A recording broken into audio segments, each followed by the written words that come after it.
Yeah, none but good times since moving back down to Texas. I was born here. You were born in Texas, South left, Texas. Yeah. and came back. Yeah, it wasn't really my choice. My parents decided to move, go work for beef industry up in Indiana, and then Beef? yeah, Like slaughterhouses type? yeah, same Oh, thing that fuck. moves spices all around the country. Move spices. Yeah, dude. When I was My dad worked for that shit too, but like he was one of the squeegee guys oh that man, yeah. I remember when we first met my stepdad. He would tell me stories about like the actual slaughters. I think they killed with like an electrical rod instead of like the gun. Uh-huh. The spear that goes Yeah, through. Yeah. yeah, the fucking hammer spear Mhm. gun that just smashes their head.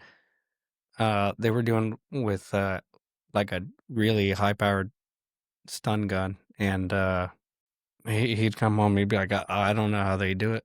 Back then, I think it was called like IBP, Indiana Beef. IBP. Yeah. That's I used to work for a barbecue restaurant, and that's where we would get our brisket from. IBP. That's funny. Mhm. Oh, they also did pork. Yeah, they did pork and beef. IBP did.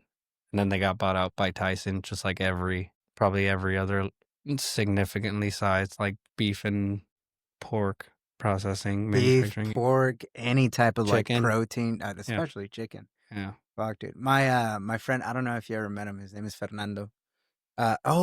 Actually, you heard about Angel, right? Like we didn't have to communicate, like like a whole lot to really understand where we're at. To the point when whenever we did mushrooms together, we invented a new language. Shut the We fuck. invented a new language. You're probably the third set of two people that have done mushrooms together that have told me you've invented a new Really? language. Yes, yeah.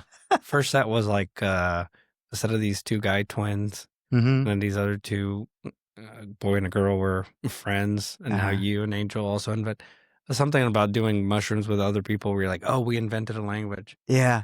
Yeah, so you guys invented a language. Yeah. Because it's like, imagine if I just looked at you and I started, Shut the fuck up.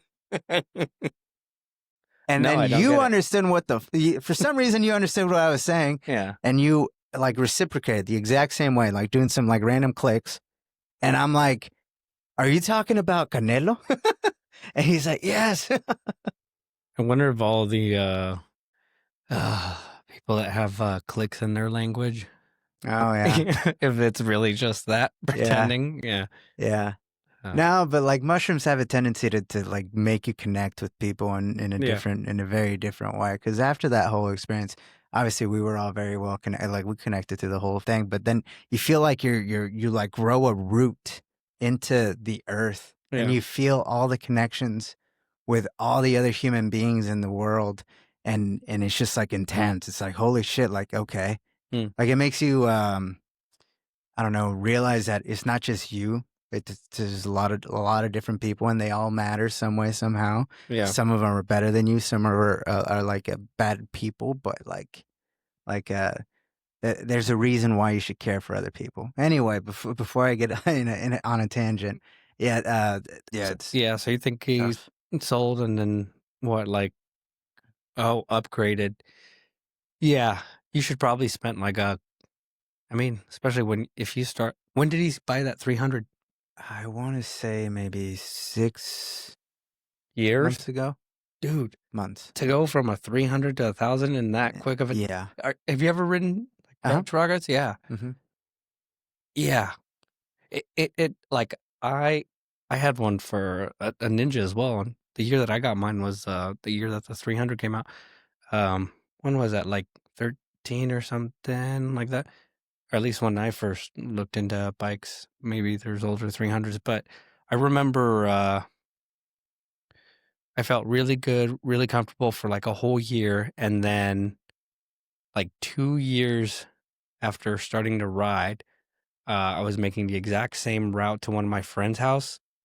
It was dark at night, and I just hit a tiny little patch of sand, and my rear tire went out, and I skidded like 60 feet. My bike went flying, and then my bike like scraped on the ground, and it happened to scrape the kill switch, which was on the stand Mhm. and so I couldn't restart my bike. And so like I took the wires and I bit the kill switch with my teeth, Oh my and I god. hot wired it back up, and I got my bike running, and I drove it back home and fixed it up later and started riding again. Anyways, it takes like a long time for you to go through tiny little scenarios like that where you realize that you could easily lose control of something super small like a 250 or a 300, let Mhm. alone 1,000, Yeah. or just the tight, smallest little twitch of the wrist could be too much power down to the wheels. Yeah. Man, that's rough. I feel like I still shake because I'm like timid about it. Ben and I got so good at that we eventually managed to open one up with a piece of paper. Because No. we got so good at just opening with the most random things ever. We would send each other videos of us just opening it. Like we'd sit down, grab the nearest thing, and then we folded up a piece of paper a bunch of times, and then just turned it into like a really hard piece of cardboard, and we took like 7 swipes at it.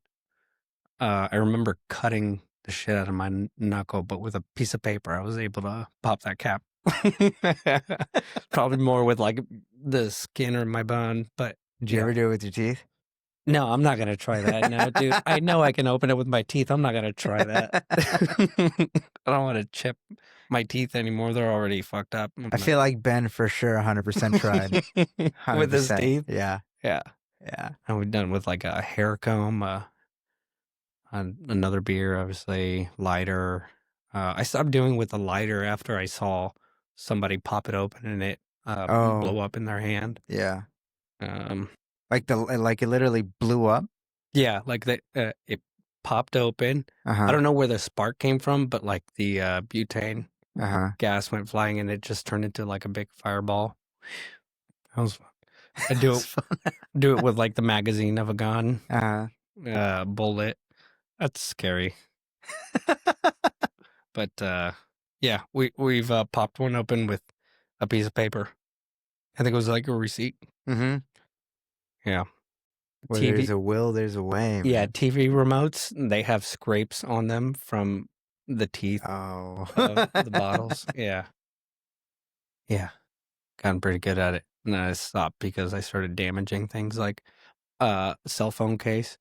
The case, not this phone. The case off of the phone that I have has a giant gouge in it from me opening Corona bottles specifically with it.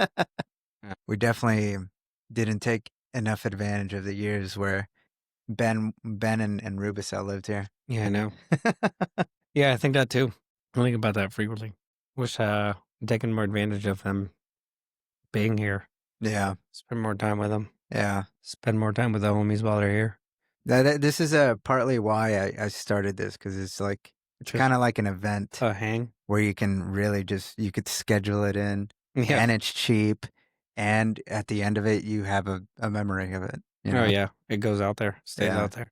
Yeah. Is that a Starship? Yeah. It's a really cool picture. Yeah. Why does it look like holographic? It's one of the piece of metals that it's the stainless steel that they used to make Starship. Nice, dude. That's really cool. Where'd you get that from? SpaceX. They sold like 2,500 of them. That's so cool. Yeah. Have you gone down to see a launch? No. Have you? Yeah, I went to go see a couple of them. The first one, I remember the first Starship I was down there for. First day it scrapped, and then drove back up because I had only planned on going down for a day. Drove back up, and then Chelsea had to stay for work. And I drove back down with my 2 dogs at the time. And how long does it take in a Tesla? Dude, like, well, it doesn't take anything extra because you only have one stop in the middle. Oh, okay. I don't know, maybe like an extra 20 minutes. So yeah, either way, it's 6 hours. 6 hours. Yeah. 6 hours. And man, that thing was loud. I remember the first time I heard it, it sounded like a 70s or 80s V8 with like a cam swap. It was just the snap crackle and pop from Starship sounds from a distance sounds like a V8 that is about to die because it's spinning at like 400 RPM or something. And it is extremely loud. It like shakes your entire body, and you could feel the ground shake, and it's like miles away. Oh, That was really wow. cool. And then I haven't gone since the second launch. But I think it sounds different. I don't know, because I'd have to be there. I think it sounds different now. I think it sounds, I don't know. It sounds like there's more explosions per minute. But yeah, that's super cool. Yeah, it reminded me of like that old picture of the Empire State Building getting built. Yeah, that's what. Yeah. Yeah, the iron workers on lunch break Yeah. on the like 200 stories up or whatever. Yeah. Yeah. The only thing that would have made this look cooler is if they were actually eating lunch or whatever. It does kind of look like they're up in the clouds. Yeah. Like, what's that down on the ground? I think that's like a hill, mountainous area. No, dude. It's nothing but flatlands down there. It's like Damn. that's yeah. what, So what could that be? there's not a hill for like 100 miles down there. A hill, let alone a mountain. I wonder what that is. Dude, this is why I got this fucking laptop. Yeah, this is because yeah, I want to know too. Because it came from an original picture that Elon posted on X back in the day. Dude, working for SpaceX would be such a fulfilling, like, just like to be able to know that, all right, I tried both. Yeah. Yeah. I think the same thing. Been wanting to work for Elon since I was in high school. Yes. Me was when I was in college. Yeah. Yeah, I was in college. I wanted to be a doctor, and that was where I was putting all my focus. Dude, I was wanting really to be an architect myself. Architect, Yeah. really? Fuck. Yeah, architect. But like you really wanted to, right? Like, so you actually put effort into it. Yeah. And that's how I was at the time, up until I downloaded Architect and the police officer. Police officer. Yeah. Oh my God. And I tried pursuing it academically, and then but I wanted to work for Elon even before that. I was like, man, I really got to go work for him at some point. But anyways, yeah. So yeah, no, I mean, but I mean, tell me how you met Elon, but the way or how you learned about Elon. But the way I learned was when I downloaded the app, the Chive. Yeah. Yeah. And they had some article that said the real life Iron Man. Yeah. And I read that article, and the way that they just kind of described him as a person, it just seemed like, holy shit, like this guy, I don't know if there's ever been a guy like this before ever in history. Yeah. That was like before he was, I don't want to say before he was cool, because obviously people were comparing him to the Iron Man, but yeah, I'd say that was like before he was cool, because well, that was before he was like popular, rich beyond belief. Yeah, that was at the time where he was doing the shit that he's doing, but he wasn't even anywhere near being the richest guy in the world. And I always had that thought of like the amount of like effort and just sheer will that he's putting into this shit. Like this is what society should be rewarding, like that person. And it boggled my mind at the time. Why isn't he the richest person of the world? Yeah, I'm excited. Yeah, because I remember I got hooked, not only when well before he was rich, but when, from my perspective, he was like one of the poorest persons on earth, because he had like just sold from PayPal and then threw half or a quarter of his money into Tesla, and then some other double-digit percentage into OpenAI, and then the rest had gone into SpaceX. So he had made a shit ton of money, $500 million, and then threw it all away into companies that weren't making any money. I was like, oh, I gotta go work for that fucking loser, dude. This guy who's obviously, he was saying that SpaceX, he just threw all that money into SpaceX so that he could get the one picture of a plant growing on Mars. Oh yeah. Yeah. And I was like, okay, yeah, I'm in. Yeah. I want to do that. I want to work for that type of person. Yeah, that type of person, that type of company, whose like mission goal isn't necessarily to make a shit ton of money, but it might come as like a byproduct making money. but like, yeah, I want to go help take a picture of that plant growing on Mars. Yeah. So yeah, not only was he not the richest person, he was probably in a shit ton of debt because he owed his investors. 100%. He had no cash. Yeah. And he was all his companies were losing money. Yeah, like he was starting to do some cool shit, but like they were still losing money for years. And you were like, yeah, I got to go work for him. Yeah. Yeah, me too. Yeah, 100%. Yeah. 100%. Like because I didn't like business. I didn't like the side of like following companies like at all. I thought only like spreadsheets. I thought only icky people like go into business, like people that just mean people. Yeah. But psychopaths. Yeah, psychopaths, exactly. Yeah. People who read the 48 Laws of Power more than once a year. Yes, exactly. Yeah. Shout out Angel, because he would always reference that book. Yeah. he probably only read it once and was like, yeah, man, there's really good advice in that book. Which there is. There's definitely a lot of, but like to follow it religiously and always behave that way, that's a psychopath. Yeah. But yeah, that type of person would normally go into business, and that is icky. Yeah, so I thought that was like not my thing Not at for all. you. Yeah. But I read about Elon, and just like his reasoning for doing business wasn't the money. Because I originally thought like people who go into business, like they're just like greedy fucks that go into it. Like he made me think that no, you actually have to put your like blood, sweat, soul, fucking everything into it, into something to actually create something. Yeah. And it doesn't feel like you're putting in blood, sweat, and tears when you believe in whatever that cause is behind it. Like when your belief for your cause is, I just want a really cool picture of a plant on Mars, I can get behind that so easily, because that is super cool. Yeah. It's like when you buy a motorcycle. You said you've had a crotch rocket? No. Oh. I thought you said like just motorcycle. Like have you had a motorcycle? Been on one? Yeah. Yeah. I've never been on a crotch rocket before now, but okay. Yeah.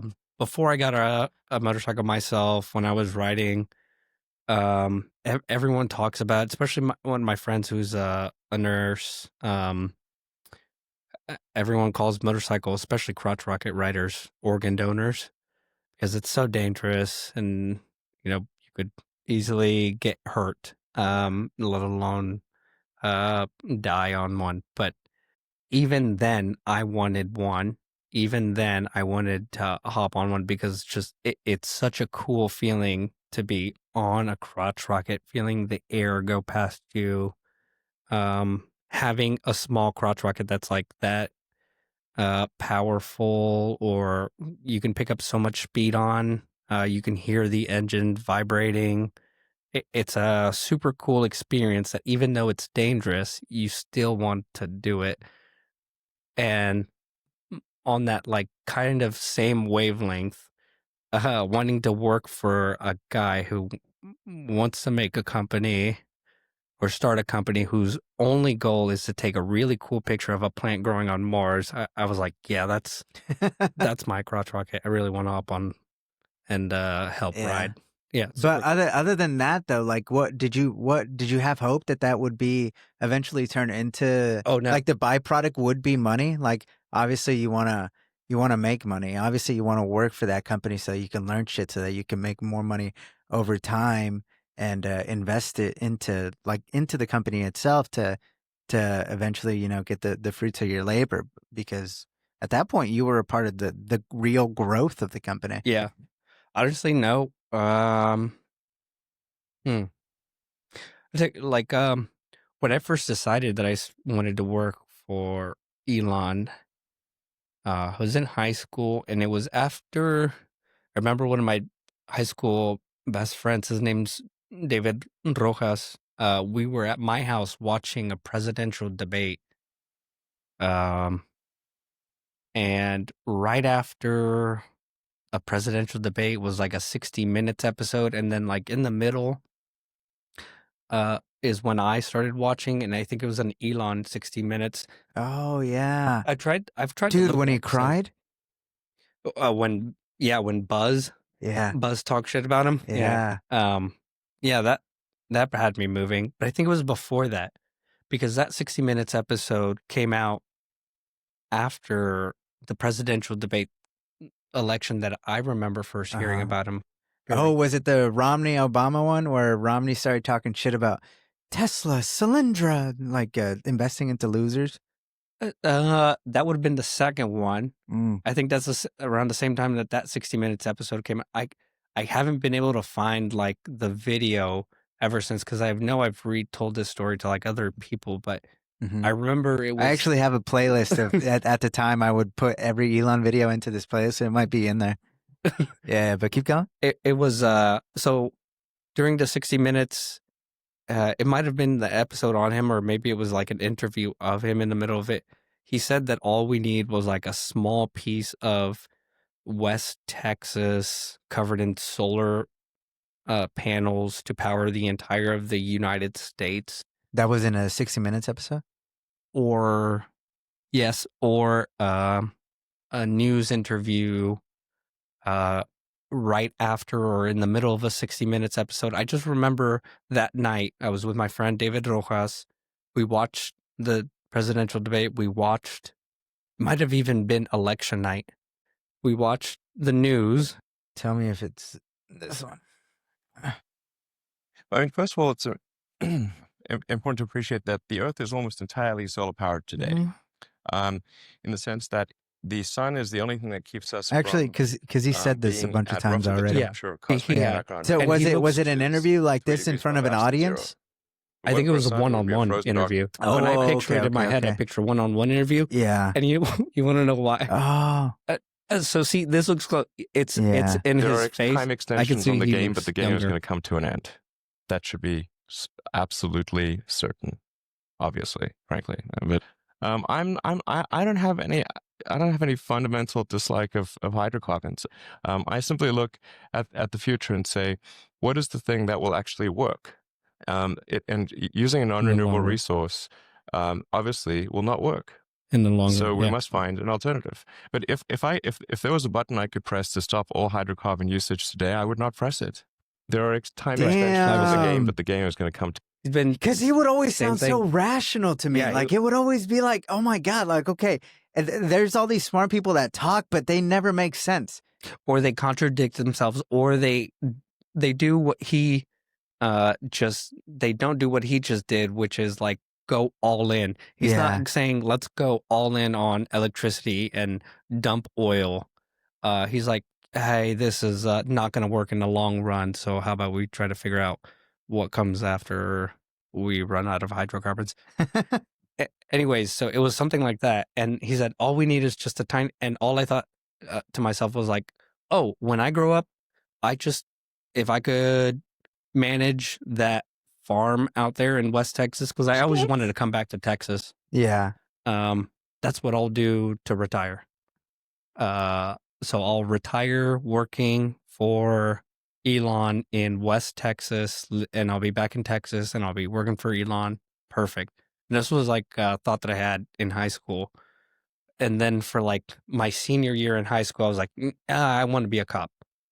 I just saw one of the 60 Minutes episodes. Maybe it was it with this lady? So this is the one that I always go back to. I've tried to find the clip that I have in my mind. This is the one that I always go to. It's not this one, but this is the one that always comes up. Oh. Yeah, this is the one where...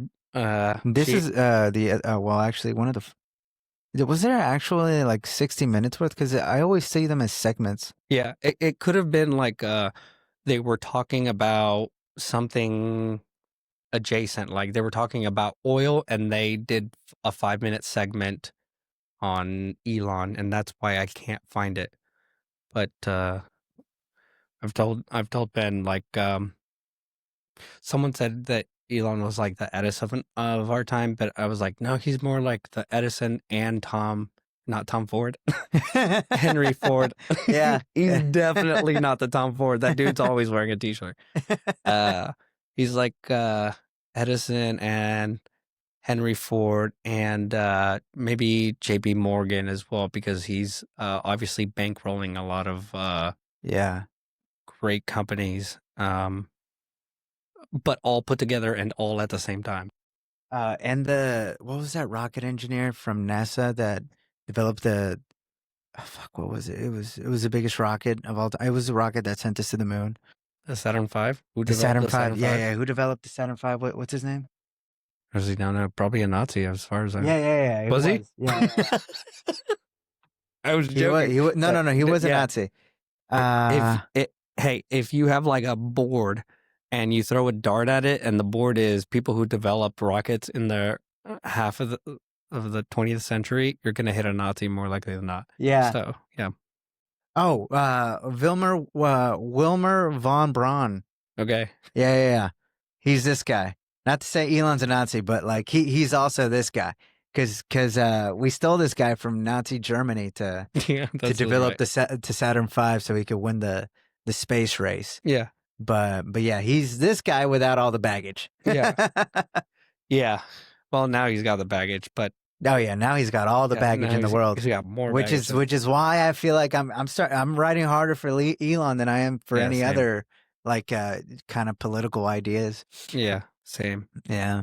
I actually don't know much about him. I'm gonna have to really. Let him he's fascinating. You would love him. No, you wouldn't love him because no, I'd love him. But like he is you'd love him in his political very like the technical side of this motherfucker and political side of him here was next level. Also, I don't know. Did we go to the moon? Yeah, I don't know. Like my gut tells me, yeah, we obviously did, but like I don't know. I could see how and why we would lie. So yeah, right. I don't know, but if I had to put money on it, I'd say yes. Yeah, that we did go to the moon, right?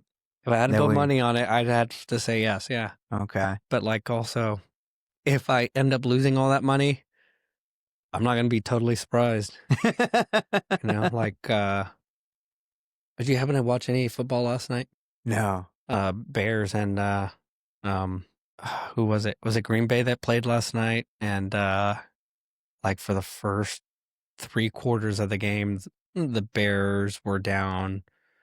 I don't know, something like 7-20, somewhere around there, points. And I had turned the TV off and woke up. And when I woke up, my buddy was like, "The Bears won." I was like, "What happened?" I went to bed knowing for sure that the Bears lost. And I woke up finding out that the Bears won. I was watching Poly Market as I was turning Poly off. Market is a huge thing. Yeah. I was looking at it, and right when I went to bed, the Bears had scored like 2 points, and I saw somebody put down like $3,000 on the Bears while they were down almost 15 points, and I was like, "What are you doing?" And then $1,000 on the Bears, and then $1,500 on the Bear, and I was like, "What are you doing? This is way too early." And then I woke up, and yeah, those assholes probably won a shit ton of money. Yeah. So if I were betting, I'd say yes. But if I woke up the next day and found out that we didn't go to the moon, I wouldn't be totally surprised. One of the things that I learned when I was listening about whether or not we went to the moon was that there's like this echo chamber of radiation that we would have to get through, and that we don't necessarily have to go through if we leave at a certain angle. But when I learned about that, I was like, oh, okay, yeah, that would make it very, very difficult for like a human body or anything living to escape through. Do you think we went? If you had to put money down? I can go as far as like whatever videos they've showed us to prove like these are videos from the moon. I don't think those are real. Those look so fake. Yeah, those aren't real at all. And even though I put down money saying that we probably did go to the moon, some of those videos look so fake. You couldn't have spent a little more money on trying to convince me. Yeah. You at least spent hundreds of millions of dollars trying to make it look fake, and this is as good as you can get. Yeah. Damn, dude, these videos look so fake. And then they acknowledge, which I totally understand, they like acknowledge that they photoshopped some of the photos that they released to the public. Yeah, they acknowledge that. Oh yeah, no. So Which, again, we did lie. I understand, but like, why you would lie to make it look better? Because some of the photos of Earth when you're leaving don't look as good as other photos. Like when you're taking a picture of, I don't know, a lion, or when you're sharing a photo of Canelo, your dog. Yeah. Some of the photos don't look as good as others. So share a really good one. I understand why they photoshopped and made the Earth look as beautiful as it did. But also, like, people are going to accuse you of lying. Why put that out? Why do that? Yeah. It's maybe they didn't think people would think they're lying in the future. And that's why they're like, what? They would think we'd just forget. I mean, or accept it. Yeah. No. Which we did. I mean, there's a lot of for the most part preconceptions now that are just like unraveling all over the place ever since COVID. Yeah. Like institutions have just kind of lost a whole lot of respect. Yeah. Like going back to Elon, like I remember when Elon reopened the factory in Fremont. Yeah. And like he posted that tweet. Yeah. We're reopening the fucking factory today. If anyone is to get arrested, I only ask that it be me. I was like, let's go to work. I think I have a unique experience. And one that I kind of slightly, in retrospect, I don't know if it was the right decision, but so the week that we had both Nevada and California got shut down, Fremont and Gigafactory Nevada, I worked, what shift was that? B shift, which was like every other Wednesday through Sunday. And my manager at the time, like, we had stopped working on a Friday or something. Saturday went by, Sunday went by, and then on Monday, my manager at the time, I think if I'm remembering the timeline right, he's like, hey, you want to go back in? Because everyone's at home getting has pay for like at least 4 weeks. He's like, hey, you want to be back in? I'm like, yeah, sure. He says somebody has to go in and be the forklift driver, the shift clerk, and the logistics analyst for the entire of the Gigafactory Nevada because everyone in production control had been like furloughed. Yeah, that's the word. And that was me too. Me and Angel, Angel and Fernando, we all got furloughed, so we all went on Fremont? A road trip. Yeah. Oh, really? Yeah. So while you guys were on the road trip, I was doing all the work at Gigafactory Nevada. Receiving every single truck and then tendering shipments. And I was doing that for both the vehicle side and the energy side. Because we have Powerwall over there at Nevada. Yeah. And so I did that, and I was the only person in Gigafactory Nevada for the entire week. I remember driving in, not a single car in the whole parking lot. It was just me. I don't even remember. There had to have been someone at the security gate, but I don't even remember anybody at the security door to the building. Oh, yeah. It was a weird time to work for. It started right before COVID. But before that, we didn't. In fact, before that, I remember there was times where your manager or your AGM would reach out and be like, when you work for PC, like, hey, you didn't show up while you're at work. Hey, you didn't show up to work today because you went in through a door where you don't have to badge in at all to get in, let alone. So like, there's doors at the Gigafactory. There were Nevada doors where you could just like walk in and out without a badge whatsoever. And because of that, you didn't like badge in and show that you showed up for work into the building. There wasn't even that, let alone a person working the door. I remember it too, like for the first few months, there were some doors that were like just completely wide open sometimes, especially when we had a dirt floor. When did you start working here at Texas? We still, the building wasn't nearly done. Like, it was when the middle section was complete. Do you remember what the end of looked like when you first started? I honestly never really went over there. No. I remember that it was right after they had just like applied Mezzanine? roofs. Yeah, it was the first time they put roofs on, because like a week or two before I had started, all of like Body and White had got flooded. Like flooded. Like there were pits that were that were full of water. It looked like a swimming pool. Yeah.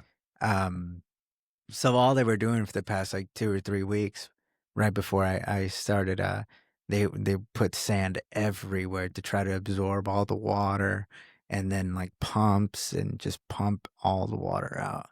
Dang. Yeah. So I set them back like 3 weeks, but once I started, it was like, all right, let's fucking pop up. The way that we build factories is kind of weird, because I don't understand it at all. I don't to this day, dude. We finish half of it and then we start production. Mm-hmm. Like, Model Y was already running probably before the roof was even done. Yeah. We were putting out cars before the robots to build where cars were installed. The machine was outside most of the time. That's insane.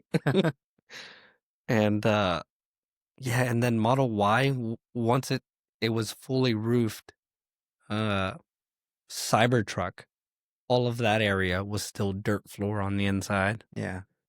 Yeah, man. The way that we build things out there, we start walking before we even... We run before we walk.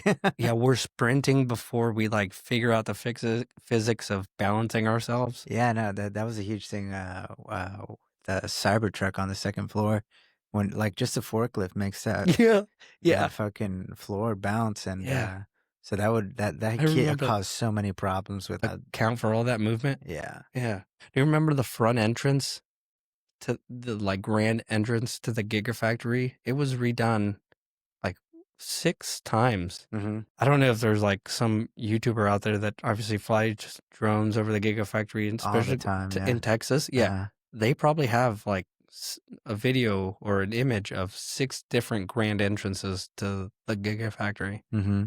Because we kept redoing it also. And then the dock doors also, it was like, okay, you can allow trailers because we're installing dock doors, and then no trailers on that side, the side facing the Gigafactory. Oh, you know, a good like point to really just determine when I started was when they gave out those the placards? Yeti. Oh, the Yeti and the buckle. Oh, the buckles? The buckles and the Yetis. Yeah, that's why I think I got here shortly after that, because I remember seeing, I buy a lot of stuff off Marketplace, Facebook. Yeah. I remember just seeing all of that flooded with buckles. Like right now, Marketplace is flooded with all those tires we just sold, all those wheels and tires.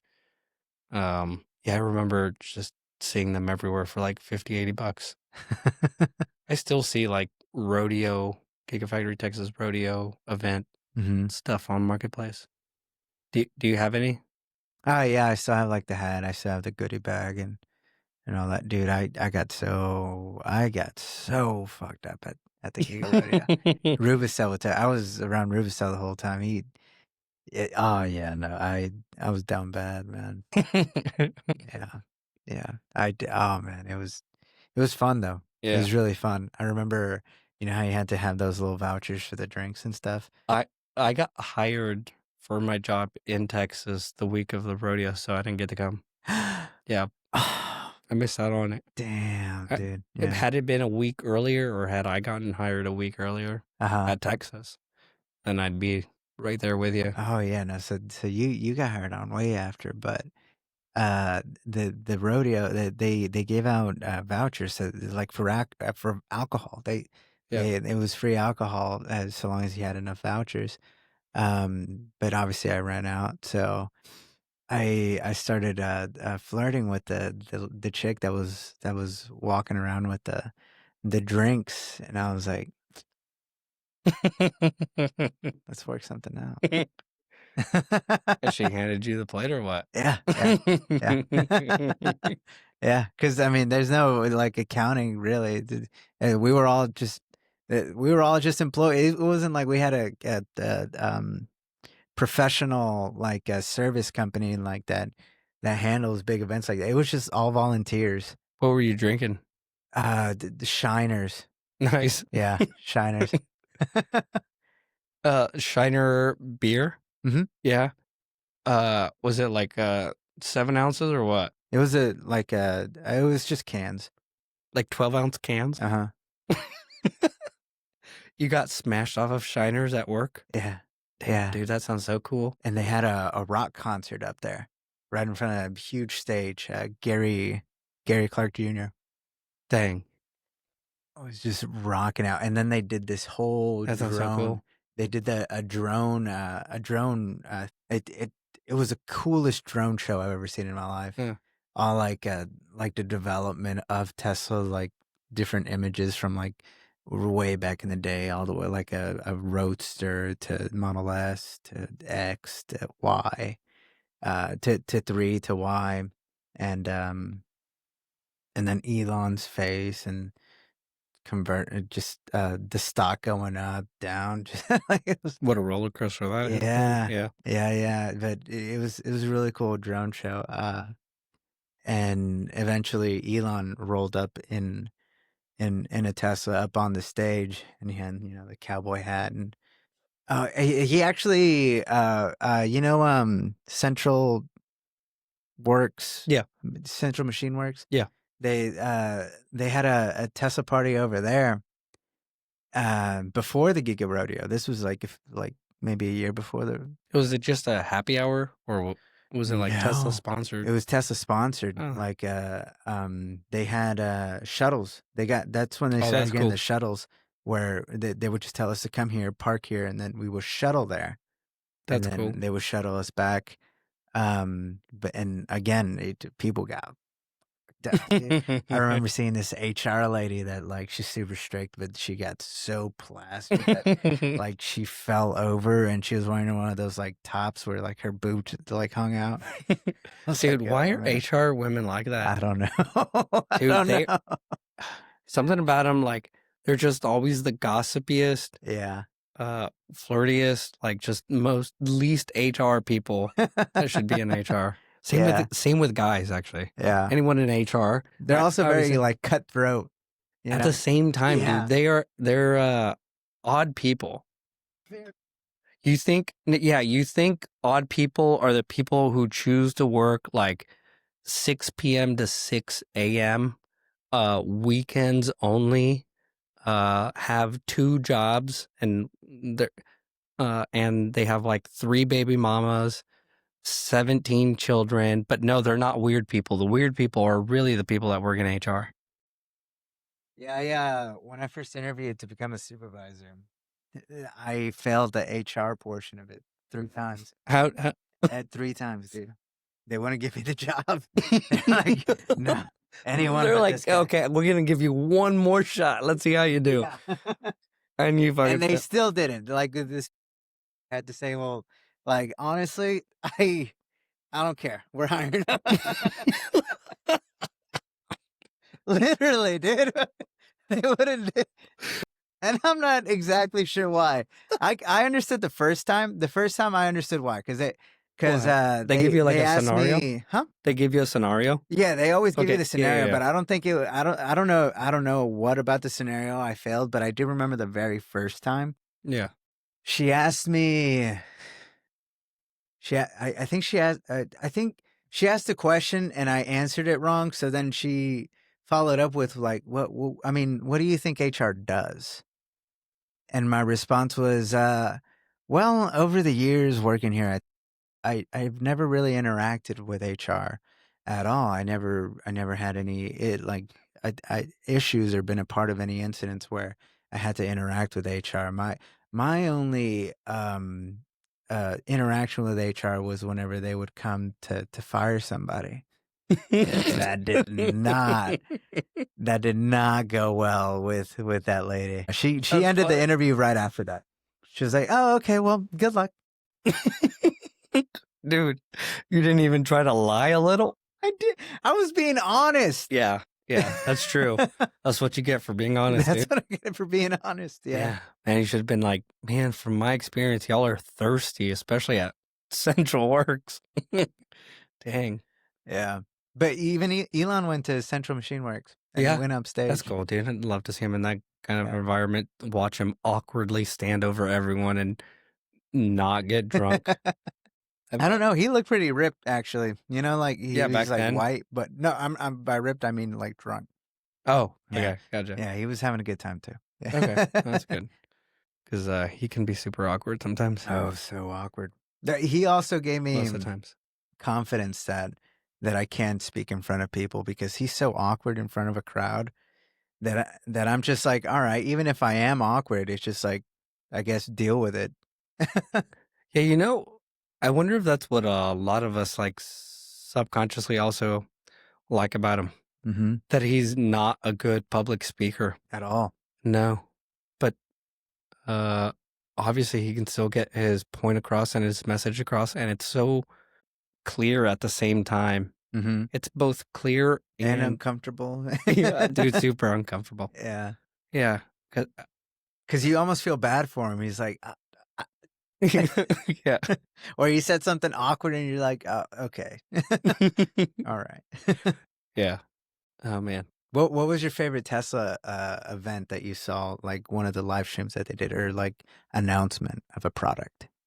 Because I know mine. Oh man.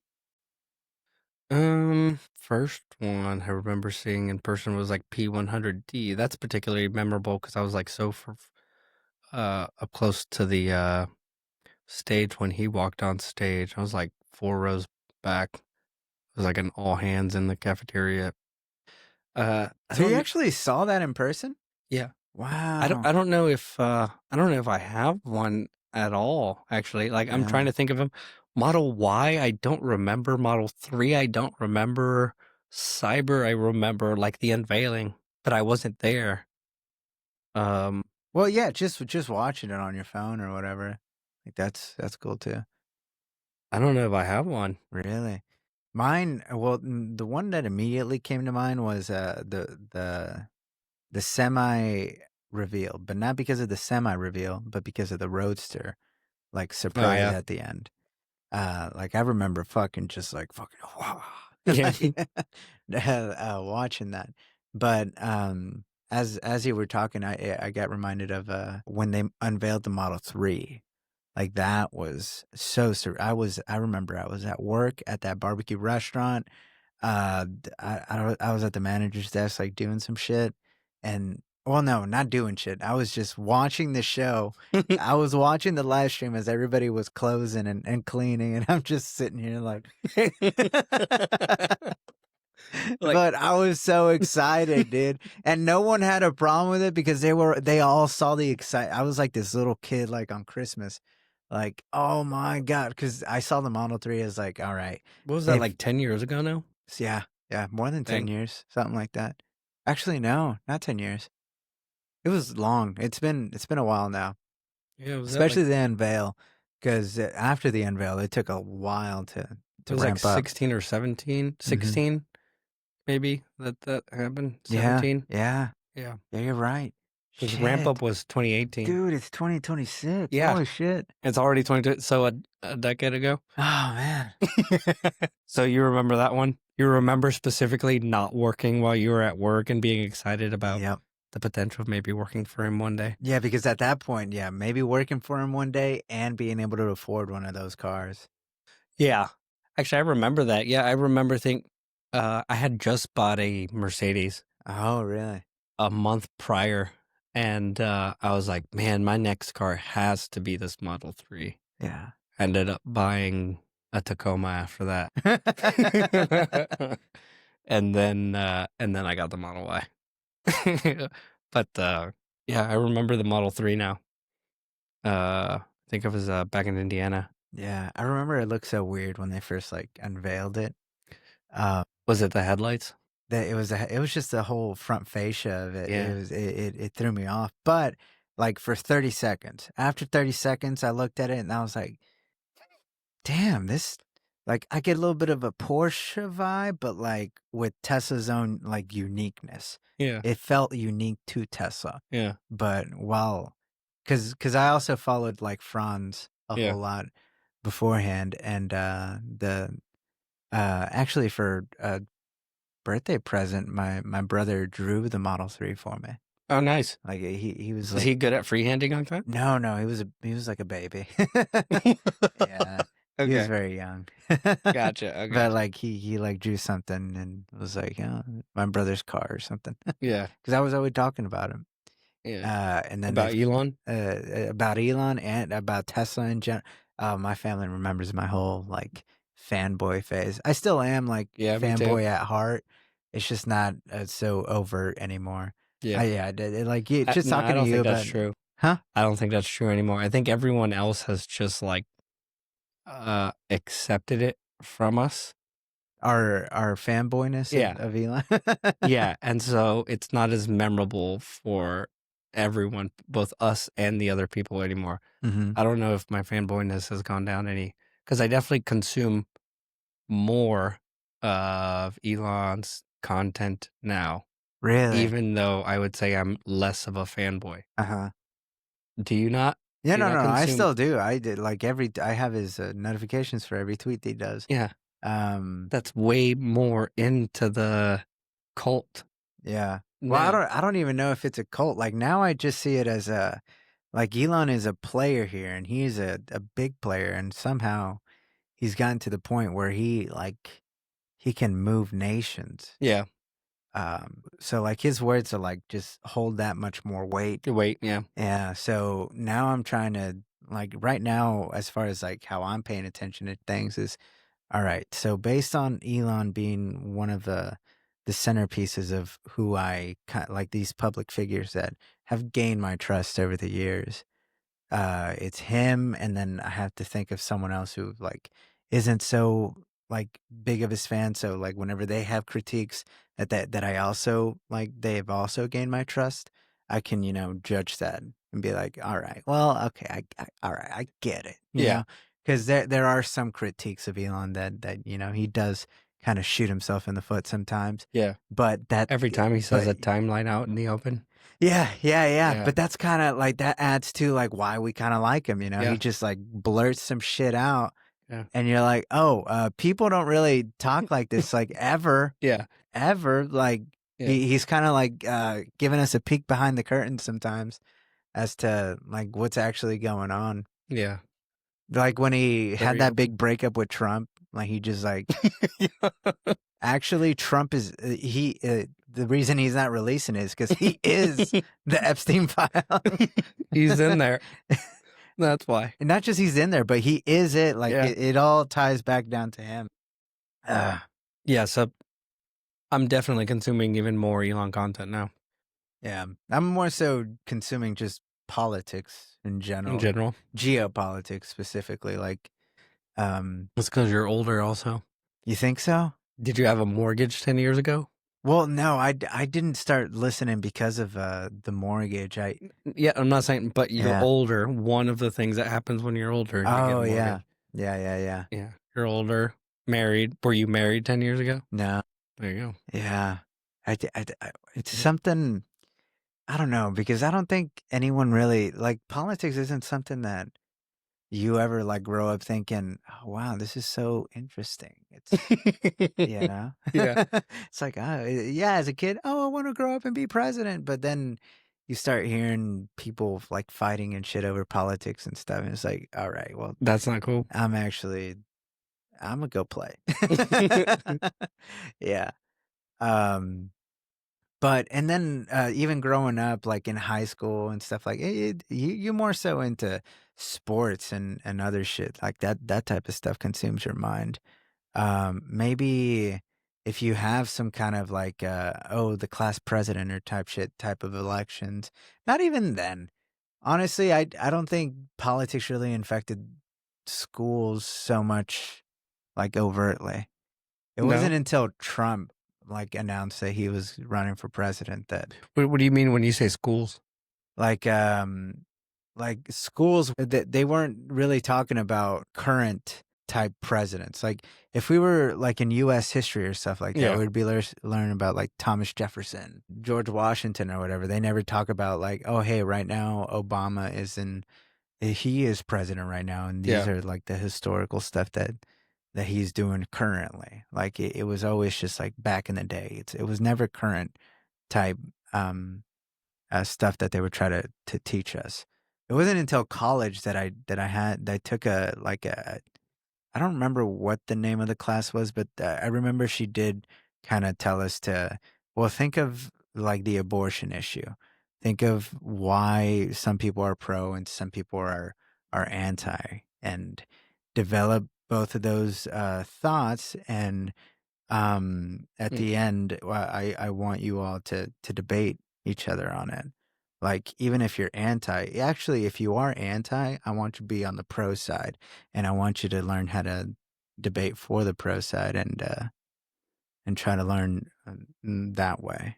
And I found that interesting, but again, it was very emotional, and I was just like, I don't know, I don't see how, I don't see why it has to get to an emotional place where you're just fucking calling each other names. Yeah. Getting personal. Getting personal, like family breaking apart over it. Yeah. Like that's why it's kind of like, it was always icky to me. Yeah. Like, why do I want to get involved in all that? I just remembered the first time that I remembered like taking note of politics in school was 9/11. Yeah. Because I remember watching my teachers cry, and I didn't understand why they were crying about something so far away. Wow. Okay. And then shortly thereafter, I remember two teachers, a man and a woman, whose names I can't remember now. I want to say it was like Mr. Henderson, something like that, and Miss McLean or something like that, arguing about why it was happening. Mm-hmm. And one of them was like, It's because of George Bush, the Republican. And then the other one was like, no, it's thank God we have George Bush, the Republican. That's like the first time I remember taking note of politics in third grade. I think that mine was George Bush too, but it was because you know how they roll in the picture? No, they roll in that big TV into your classroom to. That's where I first saw. Yeah, I said they had a laminated picture of George Bush or whatever president, and as soon as they rolled the TV in there, the whole class. Now, mind you, this is like a class of, I don't know, like third graders, fourth graders. Yeah. The whole class just went boo. Interesting. And then the teacher started laughing, and she was like, "Oh, I guess let me take this picture out of here." That was my first like, okay, like why? I didn't know. I was just like, oh, I guess no one likes this guy. I wonder why. George Bush. Yeah, George Bush. George W. Bush. Yeah. Yeah. Yeah, dude. I know you're not 50 or 40 years old. George. So I had the opposite experience in Indiana. Mm-hmm. I went to so when my parents moved up there to work for IPP, the town that I went to was like, so in Indiana, we have every shade of white people there, from like pasty white to like glossy white to like bright white people. And what's funny is that if you drive through Indiana every now and then, you'll hit a town that is like, for some unknown reason, 30-50% Hispanic. And you find out later on, oh, it's because there's meat processing there, and that's who predominantly works at these companies. So the town that we went up to, Logansport, was like 20% Hispanic, and there was 4 or 5 elementary schools. One of them was like 90% Hispanic, and then the other ones were like predominantly white. I went to one that was predominantly white, and everyone there loved President George Bush. All of my classmates love George Bush. And so growing up, I was, at least for the first few years, I was like, yeah, George Bush is the man. Yeah. So I did not have that experience at all. Yeah. Mine was in Colorado. It was in Aurora, Colorado. Really? Yeah. What's Aurora like? It's a suburb of Denver. So yeah, it's definitely it's a different vibe entirely. I guess demographics though. What were they like, at least when you were growing up? Do you remember? Demographics. Well, first of all, if it's a suburb of Denver, you probably have a ton of elementary schools within like a 1 hour drive. Yeah. Or in Yeah. In my town, there was only like 5. Yeah. In my whole county, maybe. No, there was a bunch. There was a bunch of different schools, high schools, Catholic schools, private schools. We did have a private Catholic school. Yeah. All Saints. I initially started public schools. I was going public schools from kindergarten all the way to 4th grade. Starting in 5th grade, I went to Catholic school. Oh, okay. Mm-hmm. I think I did too for the 3rd grade. I remember my 3rd grade year. I think I went to like 2 or 3 different elementary schools, and one of them was All Saints. Really? Yeah. I remember going there and just not liking it. And so I went back to the elementary school. Yeah. You would assume that if your parents are paying for a private school, that the school would be nice, like it had nice things and like gets managed very well. Like the bathrooms are always clean. Managed well, maybe, but like everything else is probably not true. Yeah. No, not at all. No. Like I remember most teachers don't give a fuck. They're working at a private school. That gives them the freedom to like not care about being fired. Yeah. For some reason, it doesn't work that way. Yeah. No, and you would wear uniforms. Did you wear uniforms? I remember at that school there were uniforms. I remember going to that school. I remember not liking that school. I don't remember the uniforms at all. I remember being there for like a week, maybe. I remember telling my mom, hey, can I try out all these other schools? And she's like, no, I'm not paying to take you to all the schools. Because that year I had tried out like 3 different schools. Mm-hmm. I don't remember why either. Oh, it was because of she had to pay to have me taken in the morning and in the afternoon to and from this one school that loved George Bush. Transportation wise. Uh-huh. I had to ride on like a minibus type of thing. And it was like something like $3 a day one way, $3 back. And then she's like, hey, do you want to try out this other school where I don't have to pay $60 a week or something like that? And I was like, yeah, sure, I'll try it out. And I was like in 3rd grade. I don't know why I was being given the choice. I know, right? About it, 3rd grade. And then I ended up picking, I want to go back to that George Bush school. That's funny. Yeah. Yeah, no, because now everybody hates George Bush. I think it's hard to find someone who is really. I don't know if they hate him anymore. They don't like him. I think we went from like hating him to like not caring about him to like, in retrospect, man, that dude was so obviously stupid, but like funny stupid. Funny stupid, yeah. Funny retarded, actually. Yeah. And now like obviously don't necessarily like him, but like, man, that dude was funny. I share it all the time, frequently. There's a couple clips that I share all the time with Ben and Watch my brother. This Drive. Yes, dude. That and Kanye West. Kanye West. We all know these types of people, the doctors that we're not allowed to talk of. And then he folds his arm. Kanye West, I don't know if you've seen him. He's like, we're not allowed to say what kind of people these doctors are that are running the media. Wait, what? This is recently? Yeah, and then no, it was like 5 years ago maybe, and he just folded. Talking about this shit back then? Holy shit! Yeah. He just folded up his arms. He's like, these types of doctors here. Oh, yeah, want to put it on? The thing about the red hat that drove me to a point of exhaustion, which was misdiagnosed by I'm not going to say what race, what people, doctor, and what hospital, and what media went to. We know I can't say that. It was a Jewish doctor. My God. This clip was cut short, but like he there was more. It was almost like a comedy bit. There was more time than what that clip. There was more time between like him folding his arms and like him saying he's obviously talking about Jewish people. He's like setting it up. He's like, obviously, people run the media, schools. I'm not allowed to say it. And he folds his arm. Like, it felt like forever went by, like 10 seconds, 5 seconds. And then he's like, it was a Jewish doctor. Yeah. So that clip, and now watch me make this drive from George Bush. Oh. I share those two clips all the time, at least a couple times a year with my friends, because man, those are so funny. Yeah. In retrospect, like what I don't even remember what George Bush was talking about in that. Something about Iraq or something. Yeah. Yeah. And yeah, those two clips are just so funny.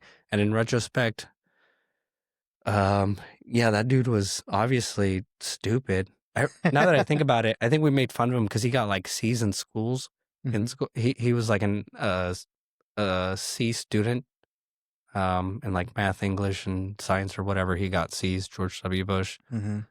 Yeah, I can see that now. He was obviously a C grade student. C grade student. Yeah. Yeah, he's definitely the fuck up of the family. Like for a while. Like I think a lot of people acknowledge this now. Yeah. Because his father was held in high regard, man. Yeah. Like he was a former CIA director before he ascended to the presidency. Yeah. And like he set the tone for like, oh fuck, like these people are gonna be like a dynasty. Like that. Was he CIA when JFK was in? Yeah. No, he wasn't. He was CIA when he had just someone else was in. Yeah. I think Nixon. Was he? I think, yeah. During Nixon. No, the guy who was CIA during JFK, his name was The director. fuck. Ah, damn. Is the name of the New York airport. LaGuardia? No, not LaGuardia, the other one. The other one is JFK. Fuck. Ah, damn. No, man, I know this name. I fucking forgot. CIA director. Fuck, why don't I remember his fuck? Ah, okay. Alan Dulles. Alan Dulles. You should remember this guy's name because he might be one of the most like evil motherfuckers you ever like he was heard in, of. Ever. I remember his name a lot now that I think about it during the last JFK file release that dropped it. Oh, really? Yeah. Oh, okay. It was, I remember seeing his name a lot. Right before the picture of Hitler in Argentina or wherever from the last JFK file release. Do you remember that? Wait, there was a picture of Hitler in Argentina in the 50s. In the JFK? You don't remember that? No. Dude, that never hit I my remember. feed. Oh my God. That's the only thing I remember. JFK files Hitler? Yes. Yeah. And it was dated. I was like him seated next to another South American leader. Declassified. What's new? JFK assassination records. Are you talking about a picture? Yeah, it was an image. It was him right there. That one right there. Oh my God. Look at that timestamp. That doesn't make sense. Well, I don't know, man. So did we go to the moon? Wasn't he taller? Who? Because really, after Hitler, like that stash, that style, he like, would have. Have you done that? Have you tried? Like when you're shaving, I've never done it before. Now, dude, you should do it. You should do it. Take a selfie, like old school selfie, like back in like 2014, 13 type selfie. A mirror pic. With the Hitler stash. I've taken images and then just put like scribbled Hitler mustache, but I've never actually cut my own hair. Oh, really? Yeah. Just for pretend. It's a different vibe, man. And so after him, no one did that stash anymore. Yeah. But like maybe this was during a time where that stash was still. Well, when was World War II? I don't know, like late 20s to mid 40s. Yeah, so this was after World War II. Okay, all right. Obviously after he killed himself. So. Yeah, after he supposedly killed himself. Yep. Dude, it's wild that Argentina was a place where they all went to. Yeah. Yeah. Weird how Argentina got a lot of German architecture in the 50s and 60s. Yeah. Dude, going back to like you want to be an architect, I feel like all architecture has kind of lost its soul, you know? Yeah. It's all like pixelated now. All this like modern type architecture is just all blocks and my house simplicity is very cookie cutter. Like, whereas before, like, people, like, fucking, like, I remember going to Spain, going to Italy, and all these, like beautiful buildings. Like, these people, like, took their time to make this building. That was also when you could build one building, and that would be enough for, like, the town or the village or the city for, like, 100 years.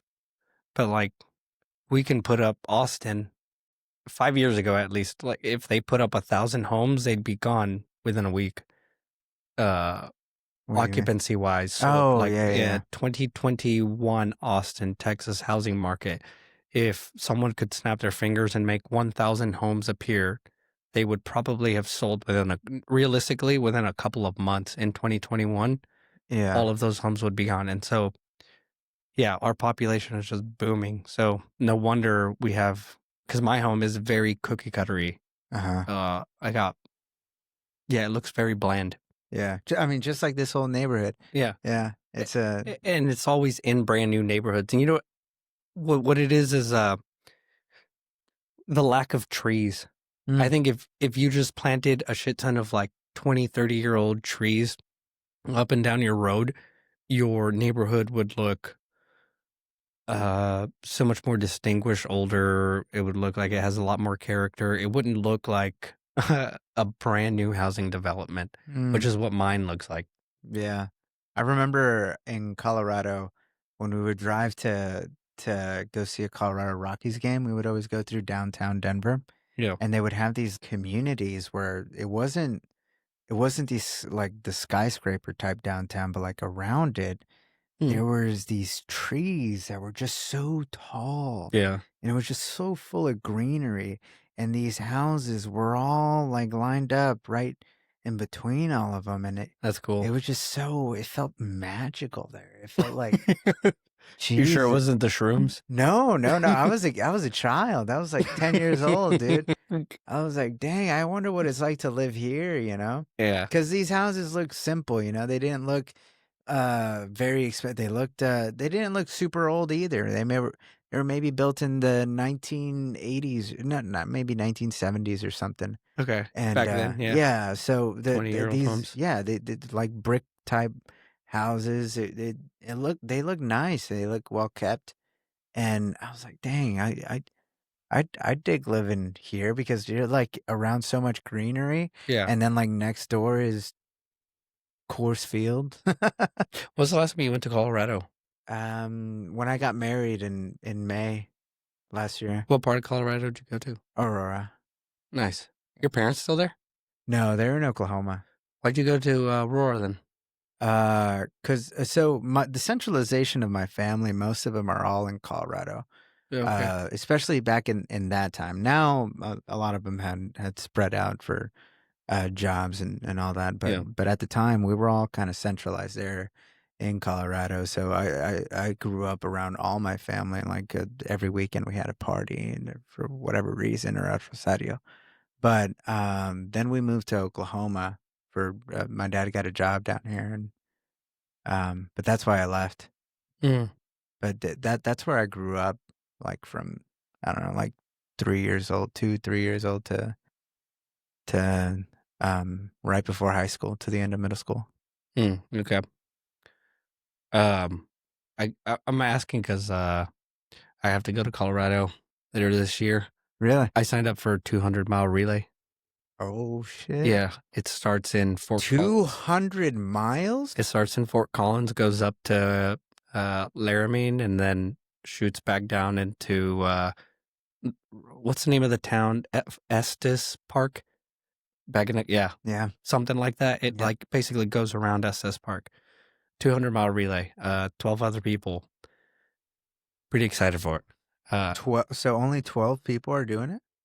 Yeah, I mean that cuts the. Nobody's doing more than a marathon, and we have like 2 days, probably 36 hours to run it, something like that. Damn. When is this? End of July, the last week of July. Damn. I originally wanted to do what's called RTO. I first heard about it when I was living in Reno, working at the Gigafactory. It's a 178-mile relay that starts in Reno, goes around all of Lake Tahoe, and then ends in Carson City. What does RTO stand Reno for? Tahoe Odyssey. Oh. Yeah. And then when I went to go sign up for it, it was closed.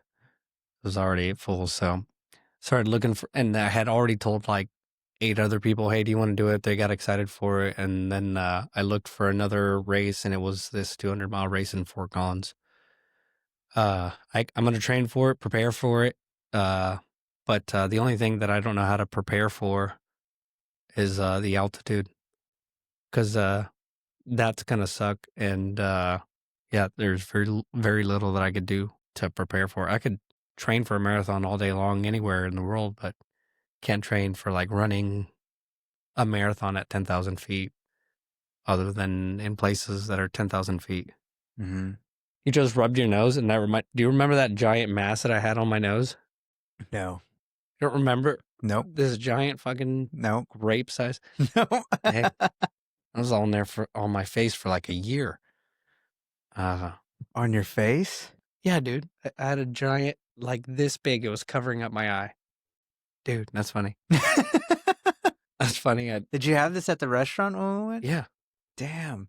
Ruby was making fun of me nonstop. And I was like, man. Dude, what do you want me to do? I broke my nose. Yeah, I don't know. I think like once I see something something like out of the ordinary on someone's face, like I'm just like, all right. And then it just you go blind to it? I go blind to it. Like I just get used to it. Like smells, you go nose blind to it? Yeah. You go vision blind Vision to it? blind to it, yeah. Yeah. Yeah. Yeah, what happened? What the fuck? I broke my nose. And yeah, it bulged up. It was like a grape, cut it in half, and then glue that to the side of my face. It was that big.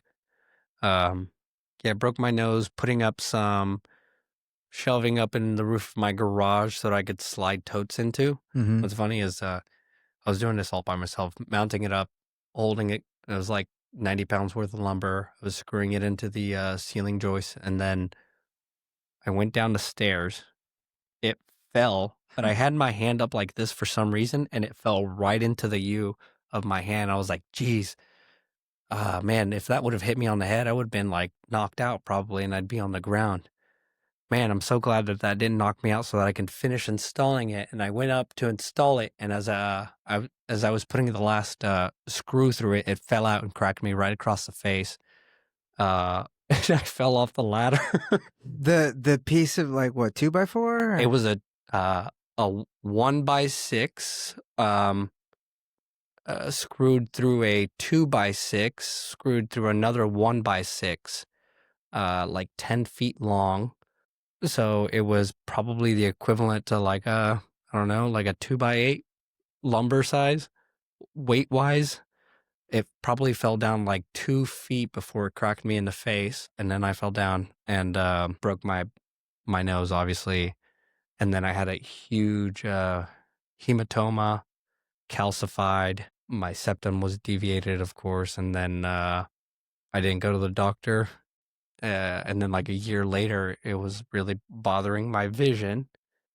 It looked bad, obviously, because I had like something huge on my face. And yeah, told the doctor, and they're like, yeah, let's get that removed. So we got that removed. But when they were stitching me up, I think one of the stitches was a little too tight because now I have like a pinch. I look like a burn victim almost. Oh yeah. Yeah. When I like raise my eyebrows. And it that bothers me a little bit when I like look in the mirror. Uh-huh. Also, scars are cool, so I'm okay with it.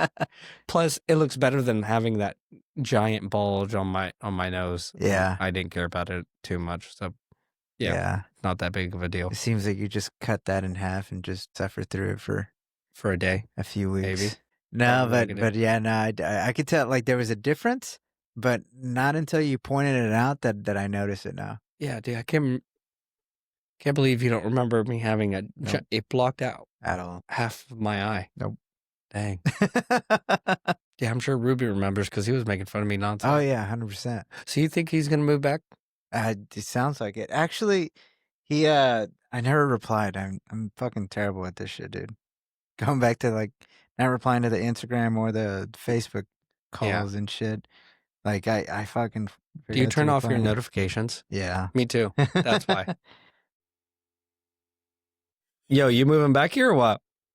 You moving back here? No? I'm living in sunny California, dude. Oh, look, this is my girlfriend, Gabby. Oh, Hey, Gabby, hey, Gabby. nice to meet you.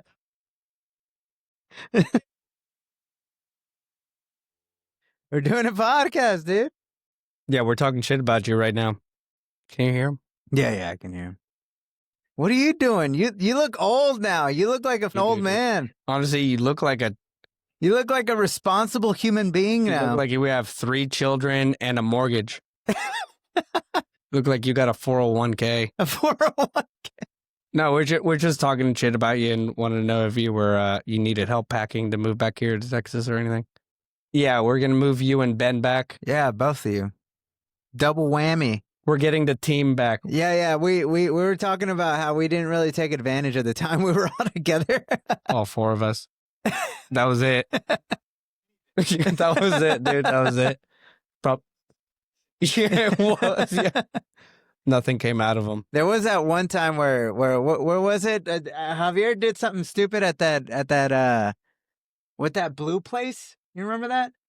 The rooftop bar. Hold on, was like, can I take a shot with you guys? Because she didn't have friends. And then Chelsea was like, who's this bitch?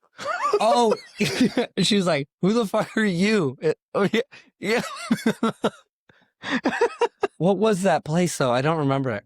Well, no, I'm talking about the rooftop bar where you made a reservation and then we were there late. The Westin, yeah. Oh, the highest rooftop bar in Austin. In Austin, yeah. We got there super late, and you tried to play it off with the lady that was like, "Hey, you guys had it at this time." And you're like, "Oh, really? Oh, I called and whatever." And then Javi said something like, "No, you didn't."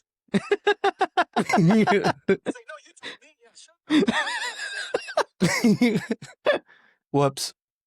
My bad. Yeah. All All right. right. All right. No worries. All right. We'll see you later. Talk to you later. Love you. Bye. It's okay. Damn, he like turned around and turned it to show his Gabby. probably future wife. And I hung up as soon as I saw it. Shit, my bad. Shout out, Gabby. Yeah, I've never seen him like this, man. He's never been into a girl at all. At all. Like this is wild. Chelsea and I remember when he told us, he's never fucking getting married ever. Never gonna be long term with a girl. Yeah, I remember having these conversations like from like Dayton all the way to Reno or whatever. We would be talking about how like is it like real to actually like fall in love with a girl and actually look at her and think, oh shit, like I think I want to commit to this. I think I want to share a bank account with you. Yeah. Yeah. Like, does that actually happen or is that just like a fucking fairy tale? And we were both in agreement that, that's not real. It's not real at all. At all. But now, I mean, look at us both. I'm married and this guy's like, he's on the train there, Yeah. Yeah. He might not be at the destination, but he's on train. He's on the train. He's all aboard. Yeah, the father life, dude. Yeah. Look at you. I would have assumed Ben would have been the first one. Out of us? Mm-hmm. Why Ben? Huh? Why Ben? Because he's been with Emily for so long. Oh, yeah. Yeah, the longest out of all of us, yeah. Mm-hmm. And Ben was, yep. Yeah, and I think at least I remember like him telling me that he didn't plan on having children for any time soon, but that was like a long time ago. Yeah. And obviously things change. Yeah. It seems like that thing, like that subject changes for a lot of couples, especially when they go in both in agreement, like, yeah, you know what, like, I don't want kids. Yeah. I wonder, I haven't talked to him about that in a while. Wonder where he's at now. I'll have to ask him. Wonder where Ruby's gonna be in a couple Who would have years. thought, man? Dude, I can imagine a baby Ruby with that head of his. His ears. Yeah, his ears. Yeah, his ears always sticking out. His ears remind me of oh man, what cartoon is that? There's this cartoon. I think it's Dumbo? Fairly Odd Parents. Fairly. The teacher that has like the military bowl cut. Military bowl cut. From the Fairly Odd When you Parents. said military, I immediately thought of that military fairy guy. No, not Arnold Schwarzenegger. The teacher. From the Fairly Odd Parents. Oh, that like evil motherfucker? He's like black and white, or he has black. He has like a bull. Oh, yeah. No, he's like the villain in it, right? Yeah. Yeah. He has his ears like really low. And on his neck, Ruby's ears remind me of that because they like stick out. Is that to me? That's what they remind me of, because when I picture Ruby, first thing I picture are his ears, as if though he's that teacher from the Fairly Odd Parents with his ears just like growing out of his neck. I'm not saying Ruby's ears are obviously located on his neck, because Ruby obviously barely has a neck. Barely has a neck. So he's obviously not him. Denzel Crocker. Mr. Crocker. Yes. Oh my God. Yeah. You always see Denzel Crocker from the side, so they're not like shaped, but the ears obviously being on his neck, that image sticks out so much that when I think of Ruby, I think of Denzel Crocker, because his face is so round with his ears sticking out almost that way, and he doesn't have like big ears. He's not like Will Smith ears. He just has them like that. Oh my God! I never. Because his head, like, there's no neck. It's like no, there is no. Dude, it's just he's like so swole. No, it's a compliment. He's so swole. It's a compliment. Yeah, I remember when he first moved in with us at Josh's house. Like we would go to the gym together, and that dude would just like, he's just like a boulder. What the fuck am I doing here, man? Would you guys ever spot each other on bench? Must be annoying. Like him spotting you having to take off so many plates going back and forth. No, actually, you guys pretty even. We did do pretty well on bench. Like he was definitely, he's more stout than I am, but I like that would, like, I would try to always do what the fuck he was doing. Yeah. Yeah. Brandon, and he used to work for industrial engineer, right? Yeah. You know him? Mm-hmm. He No, I don't know. I just know him through you guys. Oh, okay. Yeah. Because Ruby would talk about him all the time. There was a gym at my apartment in Reno, and he would come over and work out. And there was like a 20, 30 pound difference in our rep weight when it comes to bench. Mm-hmm. I remember just, it was annoying. He could obviously lift more than I could. It was annoying, like having to go back and forth, especially after you just did a set that was near failure. Mm-hmm. Having to take off and put on his weight. Yeah. So me working out with Ruby would not be fun at all. There's a pretty huge difference. Yeah. On rep weight. Now, working out used to be so much fun, man. It really was. Yeah. No, not just with Ruby, just like the thing of work, the ritual of going every day, or like every 4 times a week or whatever. Yeah. Like during my peak, I felt like I was addicted to the gym. Like I felt like if I didn't go to the gym that day, something was wrong and I didn't feel good. So I had to go, and I would go and I would just have I would go through the suffering of it all. And then at the end, I just feel like awesome. I'd feel like, wow, like what a time to be alive. Yeah. Yeah. I'd say most of my memories of like either working out or being on a sports team with other guys like that are very similar. Yeah. Yeah. Very cool. Some of the best times. Yeah. Imagine having to play on a sports team now where you actually you really tried to dedicate yourself to this is my number one priority. No, dude, my joints would not last at all.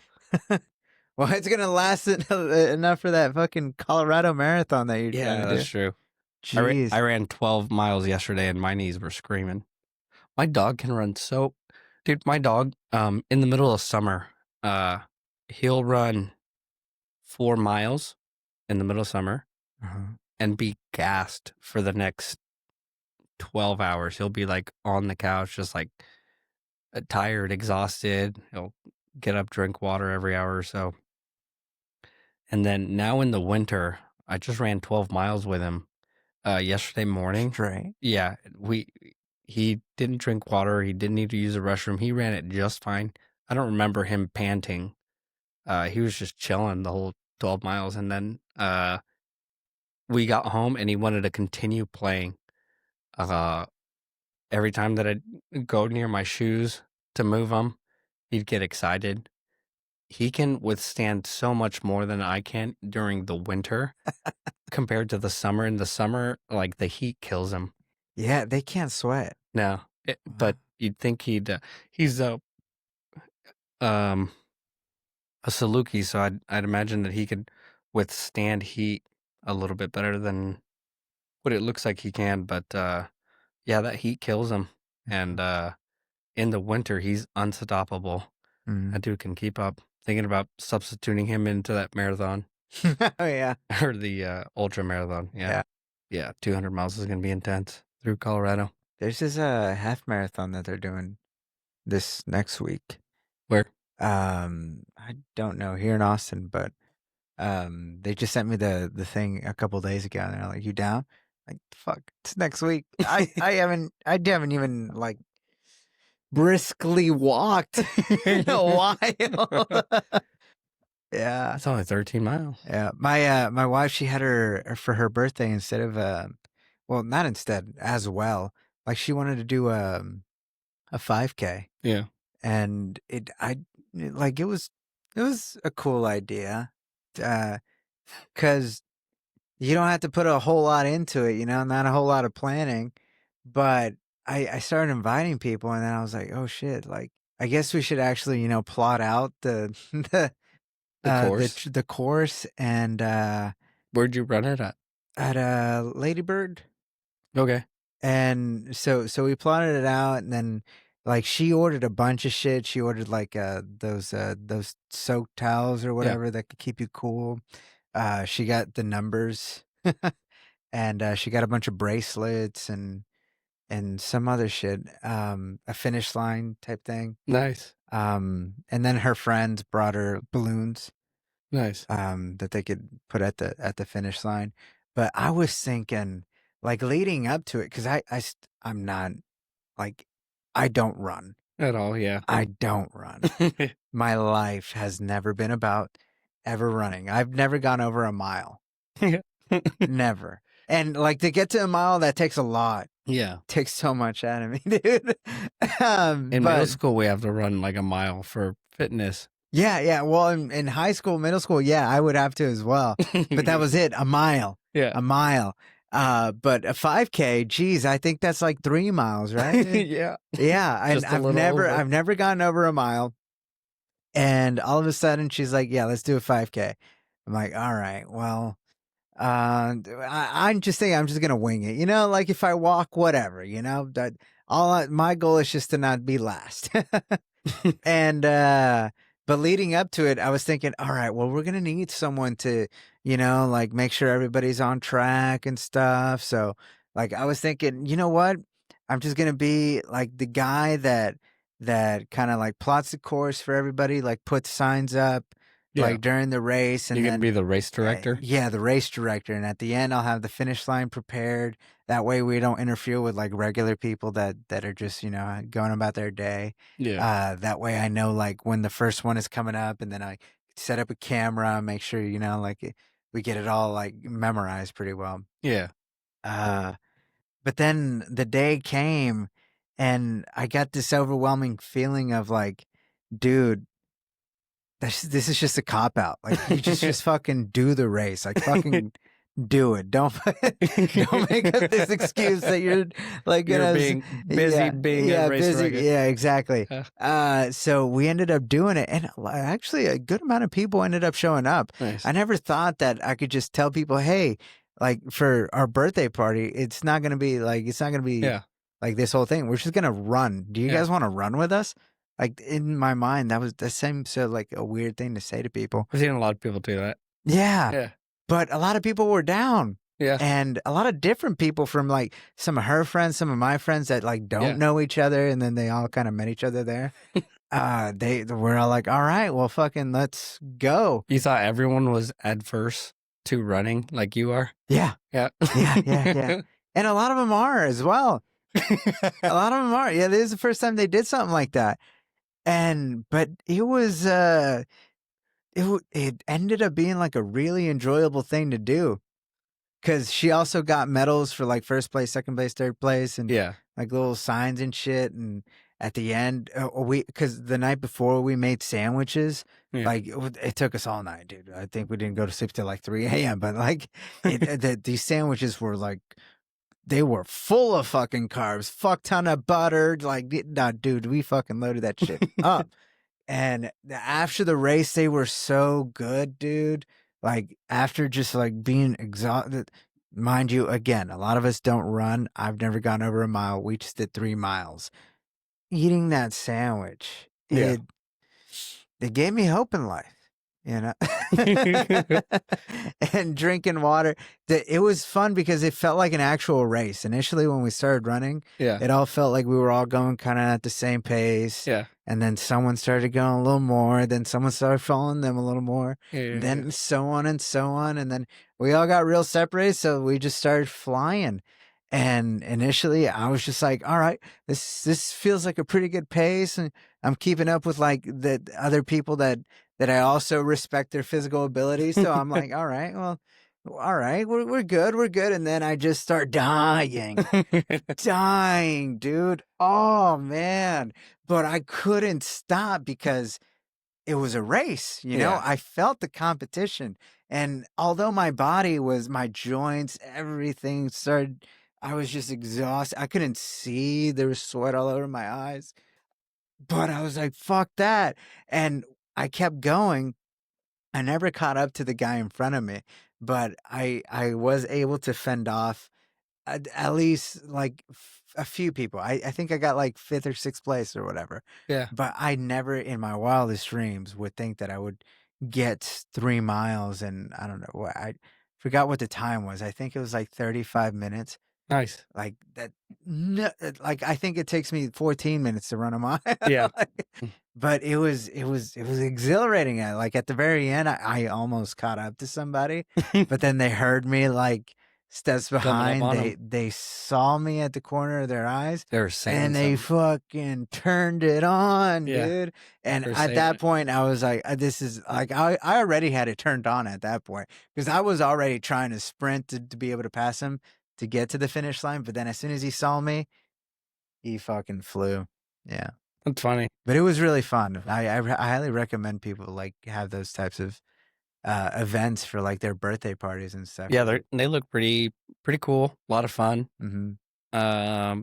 It's hard to say that like you end up regretting it afterwards too. Yeah, because it's always just a ton of fun. Yeah, the only thing I was missing is I was trying to set up an ice bath at the end. Oh, well, fuck that, dude. Yeah. I always hate ice baths, but yeah, I'm such a little girl about ice baths. You ever seen the meme of Latin women only ever look like Selena or the bitch that killed her? You ever seen that meme? Okay, well, that's me. I see it a lot. They only ever look like one of the two.